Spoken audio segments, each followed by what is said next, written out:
After my daughter-in-law revealed, "Your room stinks," I made an incredible life-changing move.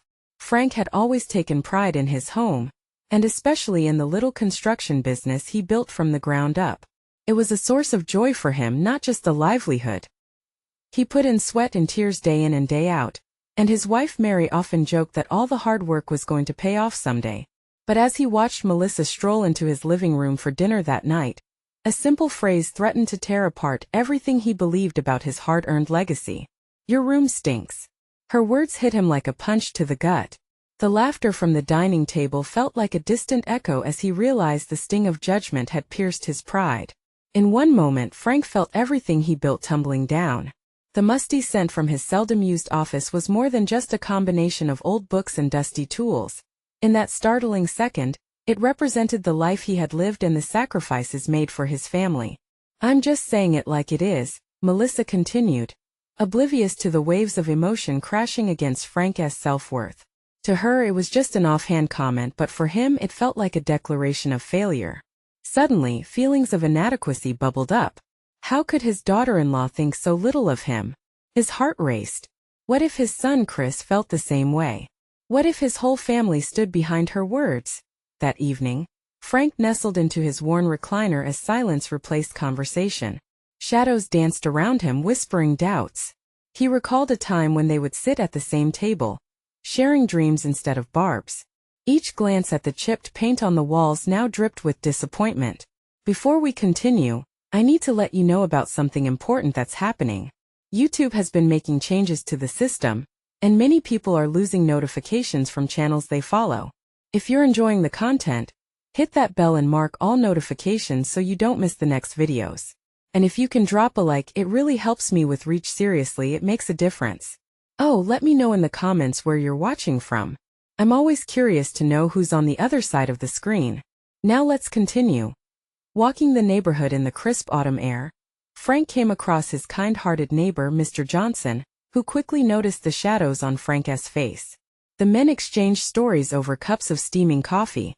Mr. Johnson recounted his own moments of feeling lost, revealing how he too struggled under family expectations. Suddenly, Frank didn't feel so alone. The kindness poured in like sunshine, warming his heavy heart.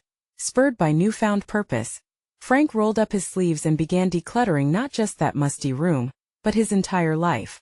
He dove into volunteer work at the local community center, and thrived on helping others whose burdens mirrored his own. He rediscovered laughter, hope, and the realization that family bonds could be mended through shared struggles.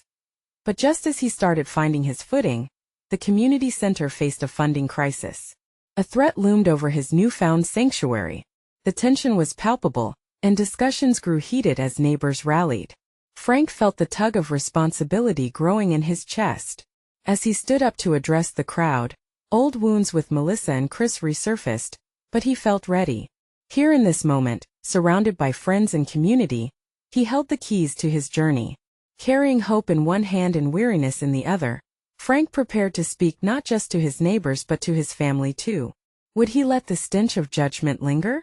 Or would he choose growth and healing in this moment of chaos? The air crackled with emotion, marking the crossroads of his life. What came next could redefine everything. The room buzzed with a mix of concern and urgency. Frank caught sight of faces filled with expectation, neighbors he'd known for years, and some who he'd only met at the community center's meetings. The atmosphere shifted. It felt electric, but also heavy with unspoken words. He cleared his throat and took a deep breath. "Thank you all for coming today," he began, his voice shaky at first, but gaining strength with each word. "We all know the community center isn't just a building. It's a lifeline for many. It brings us together, strengthens our ties, and provides support when we need it the most." He glanced briefly at Mr. Johnson, who nodded encouragingly, and then looked out into the crowd again. Old wounds pricked at him, but he forced himself to focus. "I know times are tough. We've all felt the pinch lately. Budgets are tight and fears are rising. But I believe that together we are stronger. That we can pull through this." The murmurs in the crowd began to shift towards hope, yet there was still a palpable worry hanging in the air. Frank could feel eyes on him. Some questioned whether he was ready to shoulder this responsibility, whether he could really make a difference. I want to propose that we unite. Let us brainstorm ways we can fund this center, to keep it thriving and to keep supporting each other, he suggested, his heart pounding as he realized the weight of those words. Maybe bake sales, car washes, or even a community talent show. We all have gifts to share, let us use them. The faces in front of him hesitated, then began to light up as they started to murmur ideas. A local baker raised her hand, offering pastries for a bake-off. A young mother spoke about her singing talents. One of the older gentlemen, always wise with his words, suggested a sponsored walk around the park. Feeling the room shift, Frank's heart soared. The spirit of resilience was brewing, sparking connections and igniting laughter. He watched as people began to exchange ideas like fiery embers, bringing light to shadows of doubt, and that moment, he felt the first flickers of healing. He wanted to reach back to Chris and Melissa, to mend the rift that had formed, but he knew that would take time. The warmth in the room felt like a balm on his heart. Maybe, just maybe, he could show them that his worth wasn't defined by dusty rooms or old tools, but by how he chose to love and support his family. As the meeting progressed, excitement built. With each passing idea, Frank felt the hope of revival for the center and for himself. He took a step back, allowing the buzz to wrap around him like a cozy blanket. Each voice added to the chorus of determination, and for the first time in a long while, he felt like he truly belonged. But as the excitement reached a peak, the door swung open suddenly. Melissa walked in, her eyes darting around. Time stood still for a heartbeat. The joy of the crowd mixed with uncertainty, her presence a sudden reminder of the turmoil beneath the surface. Frank's stomach twisted. Would she see what they were building together and find some respect for his efforts? Or would she dismiss it all, leaving him to question himself all over again? He locked eyes with her, and in that brief moment, the world narrowed down to just the two of them. Would she understand? Would this meeting change everything? Frank felt his heart race. Not just from the moment's intensity, but from the possibility of transforming relationships that felt so fragile. What would she say next? Would this be a turning point for them all? The room settled into an uneasy quiet, tension hanging thick in the air as everyone shifted their focus to Melissa. Her brows knit together in surprise as she took in the scene. A community gathered, sharing hope and laughter. The stark contrast between her expression and the hopeful buzz was palpable. "Frank," she finally said, her voice slicing through the silence like a knife. "What's going on here?" He cleared his throat again, feeling that familiar mix of anxiety and determination. "We were just brainstorming ways to save the community center. Everyone here wants to keep this place alive. And to support each other." Melissa's eyes softened, and for a brief moment Frank dared to hope. Maybe she would understand. But then incredulity flashed across her face, and he saw her shoulders tense. "This? You gather people to discuss bake sales and talent shows? Is this really what you think will solve our problems?" The murmurs in the crowd dimmed. Some murmured defensively, while others glanced at Frank with concern, as if searching for answers. He pressed his lips together to keep himself from snapping back, focusing instead on the warmth generated by those who had shared their ideas. "Melissa," he said, trying to choose his words carefully, "this means something to us. To see everyone come together like this, it's about more than just the center. It's about community, about hope." Her gaze shifted to the crowd. He could see her weighing the laughter, the gentle urgency in the air. Would she see it for what it was, or would her skepticism overshadow the moment? "I'm not against hope," she replied, her tone clipped but tinged with something softer. "But you can't just rely on a bake sale when we're struggling to pay bills. There are real issues here. We need a plan. Then let us make one together," Frank said, taking a step forward, feeling the pulse of everyone's anticipation. "You're right. We need both creativity and strategy. But maybe we can start by bringing everyone in to find solutions together. It's about drama and unity. It's about pulling each other up." The room seemed to lean toward him, but he knew Melissa wasn't satisfied. Instead, she shook her head. "Maybe you, but what about Chris and me? How does this affect our life together? How does it get us through our struggles?" Her words felt like a punch after all the hope he'd been trying to build. He felt that old ache in his chest surface again, the fear of losing her, of not being enough. "I want to be better for you both. I want us all to try." His voice trailed off, and the vulnerability of admitting this deepened the silence. A weight settled over the room. He could see the warmth flicker in Melissa's eyes, battle lines forming in her expression. Was there still room for conversation? Still hope for a change? Let us decide together not only about the community center but about our family. Let us revisit the plans and share our true needs. He paused, almost holding his breath. We could take this moment to reset everything. The murmurs returned, but they were different now. Questions and ideas flowed more freely, and a shared energy began to hum again. Frank glanced at Melissa, searching her face. She still looked skeptical, but there were cracks in her armor, tiny signs of something shifting. Maybe, she said finally, almost to herself. Just maybe we could. Before she could finish, the door swung open again, revealing Chris, their son. Fresh from work, dirt on his shirt but a spark in his eyes, he quickly scanned the room, landing on his mother and then on his father. Frank's heart raced. Was this the moment they needed? Could this meeting really open the doors to healing, to them all coming back together? As Chris stepped into the room, Frank felt the burgeoning hope intensify. Everything depended on how Chris would respond to this scene. Would he join in and create a new foundation for their family, for all of them? What would this next chapter hold for them all?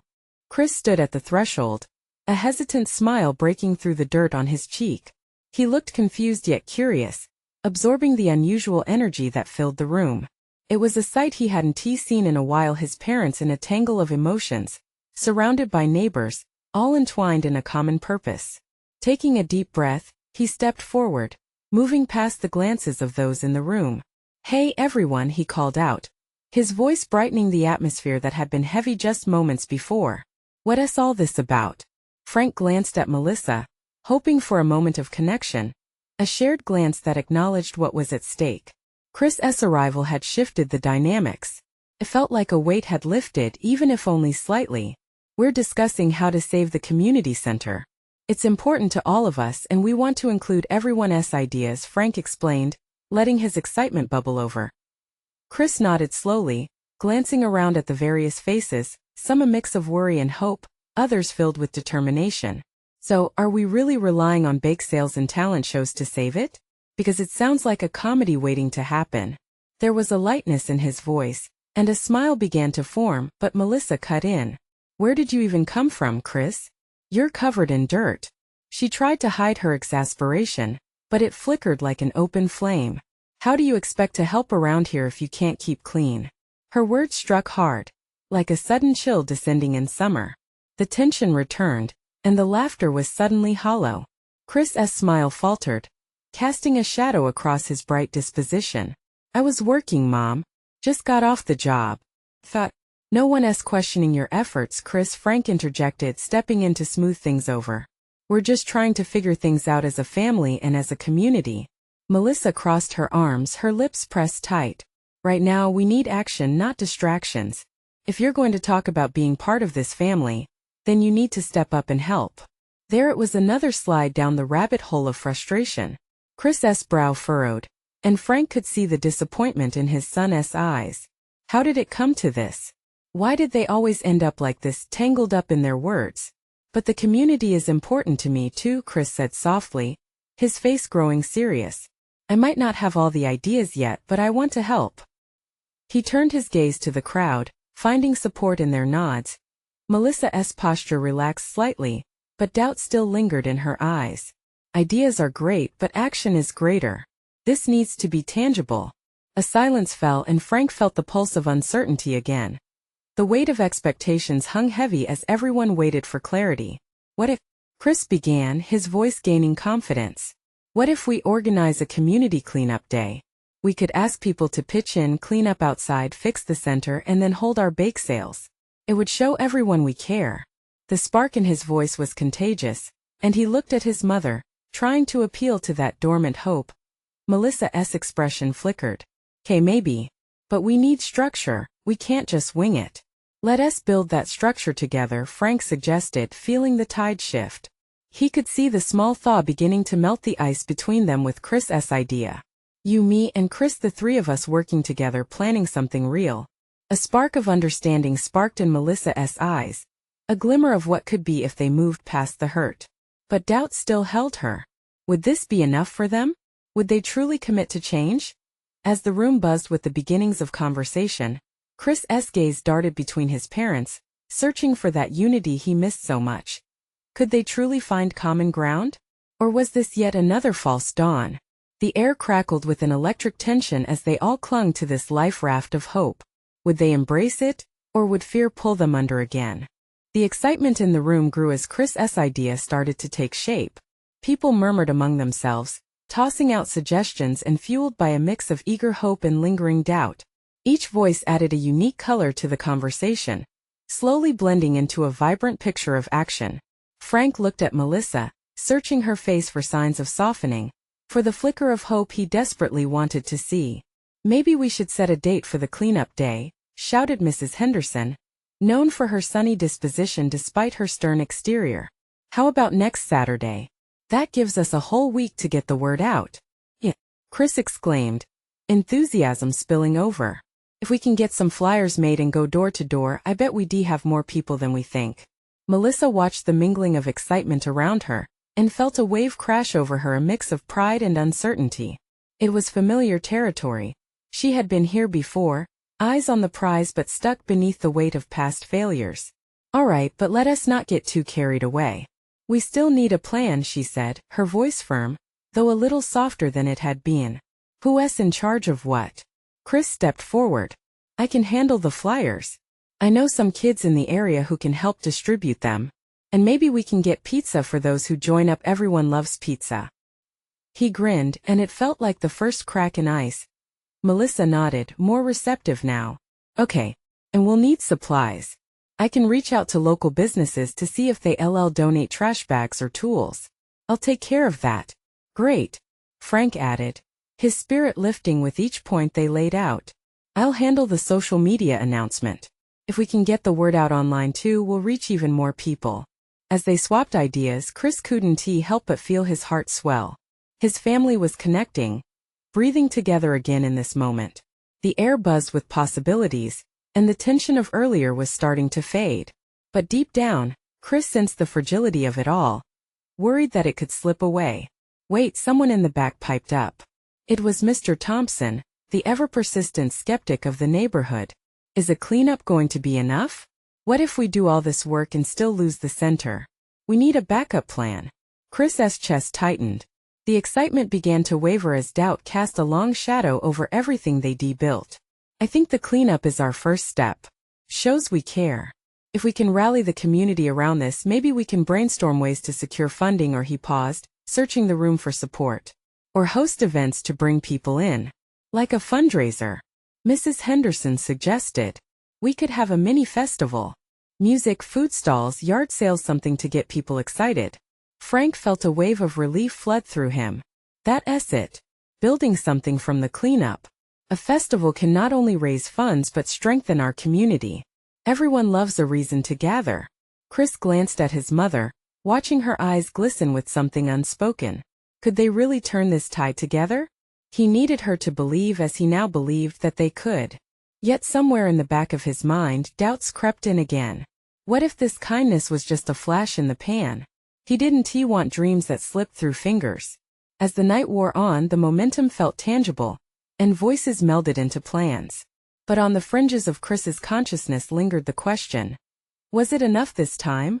Or was he just setting up for another fall? And beneath it all, a whisper of fear bubbled. Could they truly hold on to this momentum? The answer felt just out of reach. Would they let old patterns pull them back into the familiar grip of disappointment? Or were they ready to forge a new path? The week flew by, each day filled with whispers of hope and anticipation. Chris found himself awake before dawn, pacing his room with a mixture of excitement and nerves.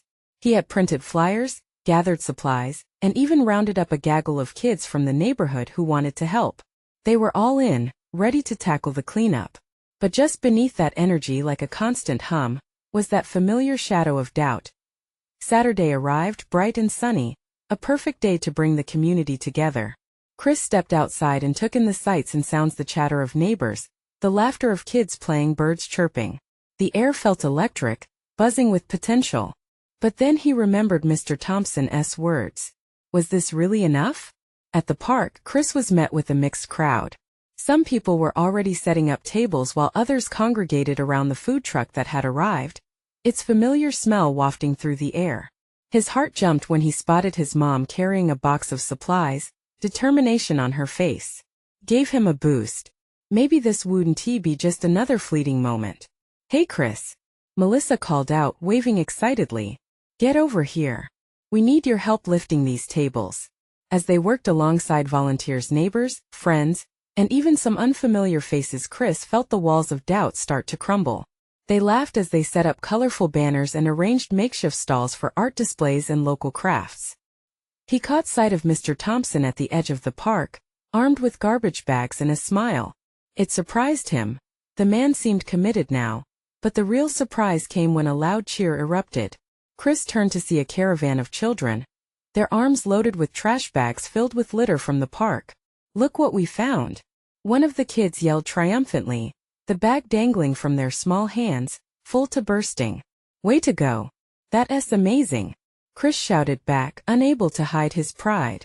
He felt something inside him shift, as if a small door opened, allowing the first fresh breath of belief to waft in as the crowd gathered around to hear the festival plans. Chris noticed Melissa's worried glances. She had been active, doing her part, but there was a twinge of anxiety still tucked behind her enthusiasm. "Chris," she whispered, pulling him aside during a lull in the festivities. "What if it doesn't go as we hope? What if we're just wasting our time?" He placed a hand on her shoulder. "It's not wasting time, Mom. Look at what we've built. No matter the outcome, we're doing something together, and that matters. Can't you feel it? We have to start somewhere."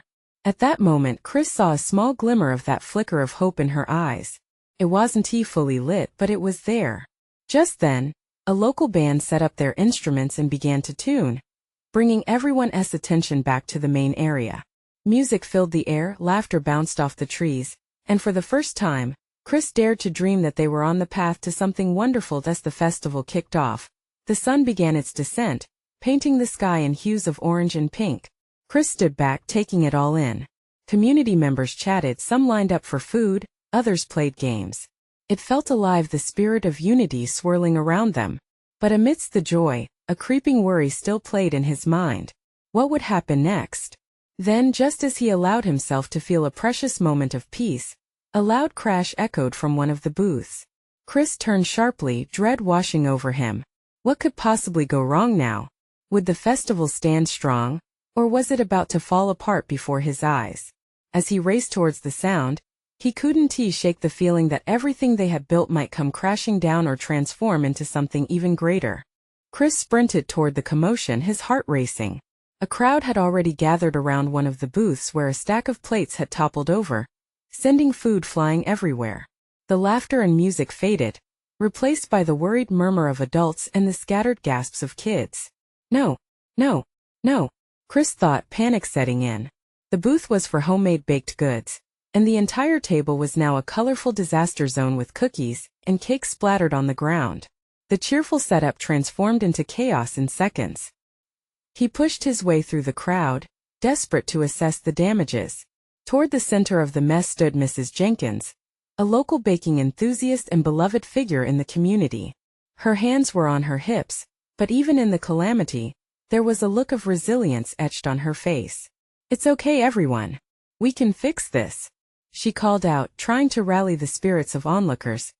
Chris arrived just in time to hear her words. "Can I help?" he asked, stepping closer, heart still pounding with a mix of worry and determination.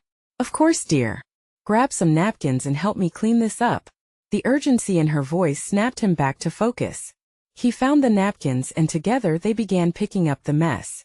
As they worked, others in the crowd joined in, some gathering the remaining intact goodies, others laughing as they collectively scrubbed chocolate icing off the grass. What was I worried about? Chris thought, relief flowing through him as he watched their community rise to the occasion. With each passing moment, the mood shifted back towards lightness and laughter. A few kids began to playfully toss leftover sprinkles into the air, and soon they all joined in, creating a sprinkle shower that sparkled like confetti in the sunlight. "See," Melissa said, her spirit visibly lifting as she joined him. "This is what community looks like." We come together even when things go wrong. Chris nodded, feeling a warmth grow in his chest. It wasn't just about the festival anymore. It was about the togetherness, the human ability to rise up even when everything seemed to crumble. The thought wrapped around his heart like a safety net. Eventually, they cleared the area, and the laughter drew more attention. The band began to play again. A lively tune that invited everyone back into the festivities. Piano keys danced, the guitarist strummed with excitement, and soon the air was alive once more. Just as Chris allowed himself to soak in the joy of regained momentum, a familiar face stepped forward. Mr. Thompson. "You know, kid," he said, a crooked smile lifting his brows. "When I first saw you starting all this, I didn't think it would add up to much. I guess we all underestimated how powerful a little hope can be." Surprised by his sincerity, Chris felt a swell of gratitude. "Thanks for being here," he replied, feeling the unspoken connection between them grow tighter. "It means a lot." As fireworks began to ignite in the sky above, painting it in vivid colors, Chris caught the eye of Melissa. They shared a smile filled with pride. Everything had changed in just a few hours. Doubt faded and hope remained. But just as he began to think that maybe, just maybe, it all would work out, he saw something lurking at the edge of the park. A figure watched him from the trees, their face obscured by shadows. Something about the mysterious silhouette sent a jolt through him, sparking a new feeling of unease at the back of his mind. What are they doing here? Chris wondered. Who were they and what did they want? As the festivities buzzed around him, his heart churned with an unfamiliar anxiety. He could sense that the festival's struggles were far from over. Chris felt the warmth of the festive atmosphere draining away as his eyes remained glued to the figure lurking just beyond the park's edge. The night was alive with laughter and music, yet an uneasy weight settled in his stomach. It was like the last flickering ember of a campfire fading out, replaced by shadows creeping in. "Hey, are you okay?" Melissa asked, breaking his gaze from the ominous silhouette. Her brow knit with concern, bright eyes searching his face. "Yeah, something about that person over there feels off," Chris admitted, pointing subtly without drawing too much attention. Curiosity flickered across Melissa's features, but she shook her head, dismissing it with a smile. "Maybe they're just here to enjoy the festivities like us? It's a great night." He hoped she was right, but as he turned his attention back to the fun around him, Chris couldn't shake the sensation that something important lay just beyond his grasp. What if it wasn't just a coincidence that this figure had appeared? He distracted himself, joining in on the games at the carnival booths. The laughter of children echoed around, and he tried to lose himself in it. But every now and then, his gaze would dart toward the edge of the trees. The silhouette remained, unmoving as the fireworks burst above him, illuminating the night sky with brilliant colors. Chris felt a pang of determination clawing at him. The festival was more than just an event. It was a heartbeat for the community, a network of love and hope. He couldn't let a shadow ruin it. "I'm going to check it out," Chris said, finally surprising himself in Melissa. Her eyes widened. "What? Are you serious?" "It's probably just someone watching the fireworks," she urged. "You don't have to, I know." But his voice trailed off as he felt a surge of bravery, the same kind Mrs. Jenkins had shown in the face of the booth disaster. "I need to see. We can't live in fear of what might be." Before she could argue, he took a few steps away from the crowd, moving toward the edge of the park. The music faded into the background, replaced by the soft rustling of leaves. He wasn't sure what he'd find, but he couldn't turn back now. As he drew nearer, the figure came into a sharper focus. A woman standing with her arms crossed, her face still hidden in the shadows. There was something familiar about her stance, a tension in the air that made Chris's heart race. "Hello?" he called, his voice steady but unsure. The woman shifted, finally stepping into a patch of moonlight. The moment he recognized her, his breath caught. It was Sarah, someone he'd known from school. They had laughed together over silly things, shared secrets under the bleachers. "What are you doing here?" he asked, confusion mixing with a rush of memories. Her expression was unreadable. A flicker of something, fear? Regret? Crossed her face. "I could ask you the same thing." The fireworks exploded overhead, bright and vibrant, but the moment felt heavy. Chris could sense the gravity of everything being unsaid.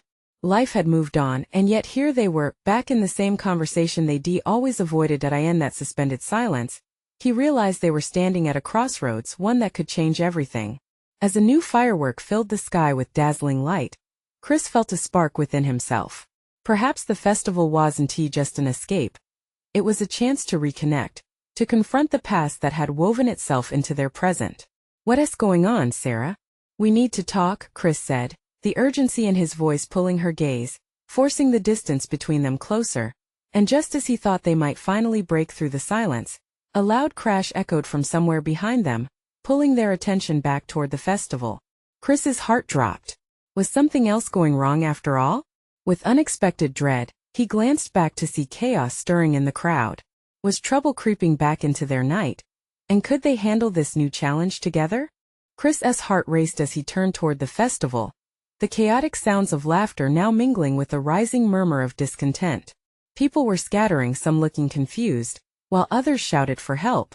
It felt like a nightmare unfolding in front of him, and he felt frozen in place. "Chris." Melissa's voice pierced through the chaos, as she pushed her way through the crowd toward him. Her face was as pale as the moonlight illuminating the park. "What is happening?" "Not sure," Chris replied, trying to sound brave, although panic gnawed at him from the inside. "Something's gone wrong." I think before he could finish, a loud thud interrupted them. The crowd gasped collectively. Chris instinctively reached for Melissa's hand, feeling the warmth of her grasp amidst the chaos. He had to make sure they were safe. "Let us get back," he shouted, urging her to follow him. The last thing he wanted was to be caught in a stampede as people tried to escape the source of the trouble. They moved quickly, weaving through the throngs of festival-goers who were beginning to look the other way. But the path to safety was not as clear as they'd hoped. Panic was spreading. Chris could see a couple of booths had collapsed, and people were shouting about a runaway horse that had dashed into the chaos, frightened by the fireworks. "Is everyone okay?" Melissa called out to a group of nearby festival workers, trying to get a sense of the situation. Chris squeezed her hand tighter, concerned about the little kids who were already crying, clinging to their parents. "Just stay close," Chris instructed, scanning the crowd.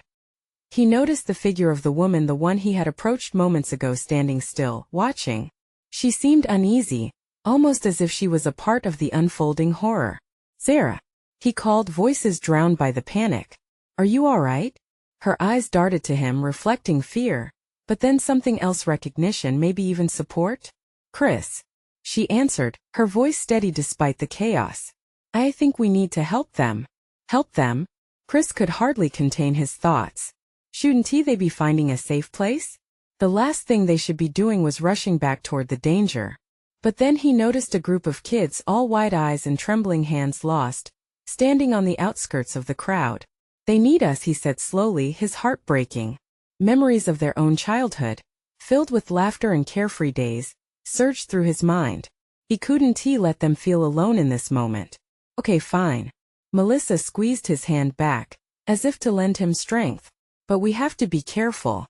They moved with purpose toward the small group, Chris noticing the chaos around them start to quiet, just slightly. Some adults were already tending to minor injuries, while others were gathering to shepherd the frightened children back to safety. "Hey, it's okay. You're safe with us," Chris reassured, kneeling down so he could meet their frightened eyes. He was surprised at how quickly his natural instinct to help kicked in beneath the weight of the overwhelming situation. As he turned, ready to offer his support, a sudden explosion of sound erupted from where the booths had fallen. It was not the celebratory fireworks, but something more ominous, shouts of alarm, cries for help. Chris's heart pounded in his chest as he saw the flicker of flames starting to rise, illuminating the area. The night's festivity had transformed into a scene of mayhem. "Chris," Sarah exclaimed, her voice trembling as she stepped closer. "What do we do?" He looked at her, a mix of adrenaline and resolve flooding his veins. "We need to help get everyone out of here," he said decisively. "Together." But as they prepared to venture into the chaos, Chris couldn't shake the feeling that this night would change everything for all of them. They had a chance to face the turmoil, but only if they could first find the courage. Just then, another loud crash echoed in the distance, sending a shudder through the crowd. What else was hiding in the shadows tonight? Could they really face whatever was coming? Together, or was it too late? The chaotic echoes of the festival fell quiet against the rising panic. Chris felt the urgency pressing on his chest like a weight. He grasped Melissa's hand tighter, their fingers woven together in a silent promise to face the turmoil. Okay, listen carefully. Chris called out to the children, who looked up at him with big, scared eyes. We need to stay calm and follow us, all right? We're going to get you to a safe spot. The kids nodded, teeming with fear but also bolstered by the presence of his steady voice. Melissa turned to him, her face a mix of determination and concern. Let us lead them away from the chaos, she said, her voice strong despite the tremor in her hands. Together, they guided the small group of children, carefully navigating through the flashes of confusion and isolated cries. Chris's heart raced, but somewhere deep in his gut, he felt a flicker of purpose. They could do this. They had to. As they moved deeper into the trees, the sound of flames roaring raised the hair on the back of his neck. He glanced back toward the festival, the glow of flames licking higher, casting an eerie light on the faces of those scrambling for safety. We need to help those booths, Sarah exclaimed sharply, standing resolutely at her station next to him. If there are any more children or people stuck. Chris nodded, and with a determined glance exchanged with Melissa, they steeled themselves and ventured back into the chaos. They wove through the panicked crowd, shouting words of encouragement to those who seemed frozen in fear. Let us move. Keep going, spread the word, he shouted. They reached one of the fallen booths where a group of adults was trying to lift the heavy structure, but confusion reigned. Let us get this off. Chris joined the adults, grabbing a corner, feeling the heat surge around them. Straining together, they freed two people caught beneath, a boy crying for his mother, who rushed forward, arms wide to embrace him, relief flooding her face. Thank you.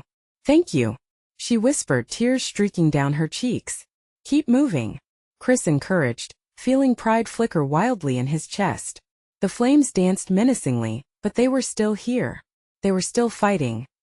Moments later, someone yelled, "Water! We need water!" And Melissa took charge. There's a hose over there, she shouted as she sprinted toward the edge of the park, determination fueling her every step. On it, Sarah called, following her.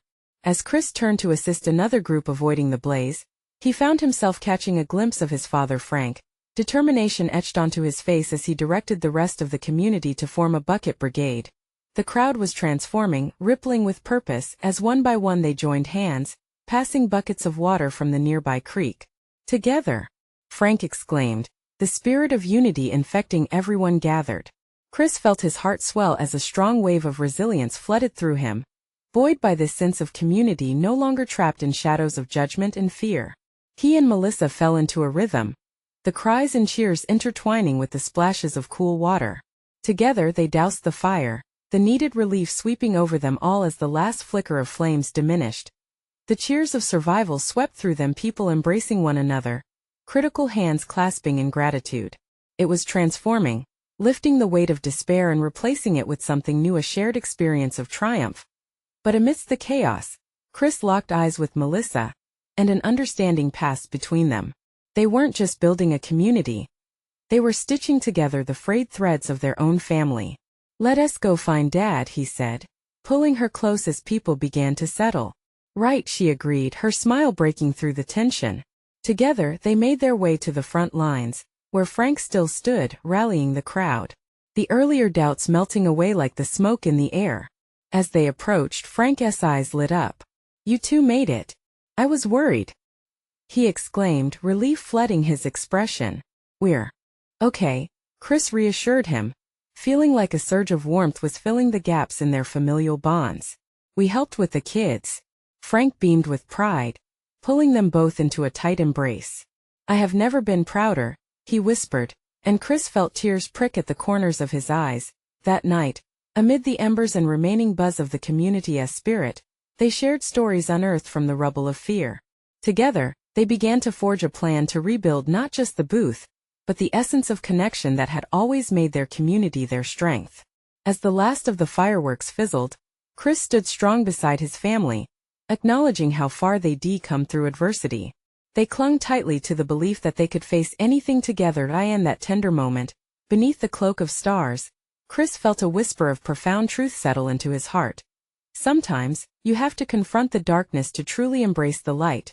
And with a renewed sense of purpose, they set out to reclaim what could have been lost forever, a legacy to cherish, bound by love, resilience, and community. Now folks, if you've shared this journey with us, you need to subscribe immediately to the channel. This is the moment to show your support. Don't miss what comes next. Leave a like now to feed the algorithm because it really does make a difference. Comment below your thoughts, your feelings about this ending. Everyone wants to hear your take. And don't wait not even one more second to share this video with at least 5 friends who need to see this transformation. Your support helps us keep building this community, and only true fans understand its importance. Let's make this journey together.